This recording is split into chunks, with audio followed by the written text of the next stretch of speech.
Yo, what's up everybody? Akeem here, and in today's gaming news, Xbox is hyping up its big showcase this weekend. One Diablo 4 player has already hit level 100 on hardcore, Dead Cells still has a lot of life left in it, and so much more on today's Daily Fix.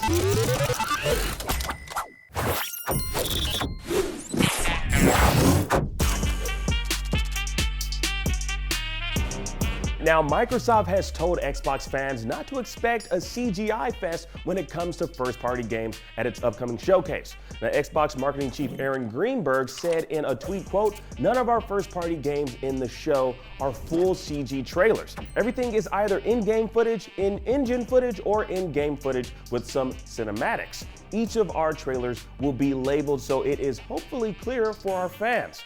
Now, fans have criticized both Microsoft and Sony for showcase events in the past that had little gameplay, such as the May PlayStation Showcase that mostly featured CG across its main trailers. Now, the Xbox Game Showcase and Starfield Direct will run for around 2 hours, Greenberg revealed, and feature video games only. Now, he added, quote, "Can confirm there will be no movie or TV show trailers in our game show." Now, that's definitely a clear dig at PlayStation's previous showcase, which featured a new trailer for the upcoming Gran Turismo movie. Now, Greenberg also said Microsoft will not commit to a 12-month release deadline for games shown during its showcase. Now, this is in stark contrast to the approach it took with last year's event, in which Microsoft said all games shown would be playable within 12 months. Now, that promise was broken with Starfield, perhaps the most high-profile casualty. Now, the Xbox Game Showcase will be live streamed on June 11th at 10 a.m. Pacific time, and a Starfield Direct will follow immediately after. Now, you'll be able to catch it all right here on IGN as part of our month-long summer of gaming coverage. All right, now moving along, a Diablo 4 player has already hit level 100 on hardcore mode, despite the game not being fully available until tomorrow, June 6th.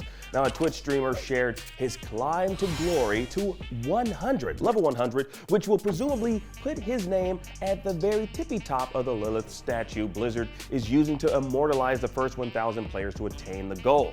Now, reaching level 100 on hardcore mode is no small feat, of course, as it includes permadeath, which means if your character dies, well, they're gone forever. Now, the player did earn some criticism from some fellow Diablo 4 players for using an experience point exploit. Now, some players are upping their chances by using a trick to boost experience that involves the lead player of a group leaving the party and triggering a dungeon reset in the process. It seems likely Blizzard will address this in future patches. And speaking of patches, Diablo 4 has received its very first big one, and it's mostly about balancing the 5 starting classes that players can choose from. Now, Blizzard says the dev team is mostly happy with where the characters are currently. However, the team knows there is, quote, always room for improvement. To that end, it has revealed the 3 categories these changes fall into. Now, first, Blizzard says, quote, "We generally want to avoid creating situations where players can survive unreasonably high amounts of damage for long periods of time because it too greatly warps our vision for how combat should be in Diablo 4. Now, second, quote, "Some skills and builds are not as effective as we would like, so we're pushing out some buffs to increase their strength." And thirdly, Paragon glyphs are currently providing too much player power, so we're reducing their overall effectiveness.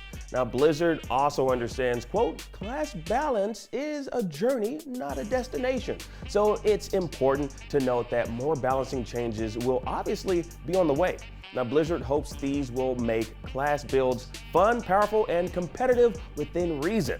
Now, there are a lot of nerfs and buffs being added to Diablo 4, but it involves a lot of numbers, so I don't know, I'm not going to read that all to y'all. You can see all the full patch notes on IGN.com. Now, next up, the fantastic roguelike Dead Cells has now sold over 10 million copies. Wow. Now, first released into early access on Steam in 2017, the 1.0 version launched on console and PC in 2018.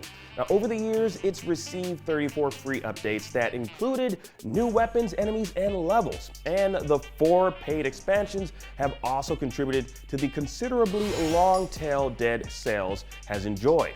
And the dev team isn't done with Dead Cells just yet. Now, a press release says Evil Empire and Motion Twin are currently, quote, experimenting along with ideas for future updates and new ways for fans to enjoy one of their favorite roguelikes. Dead Cells recently received the Return to Castlevania tie-in.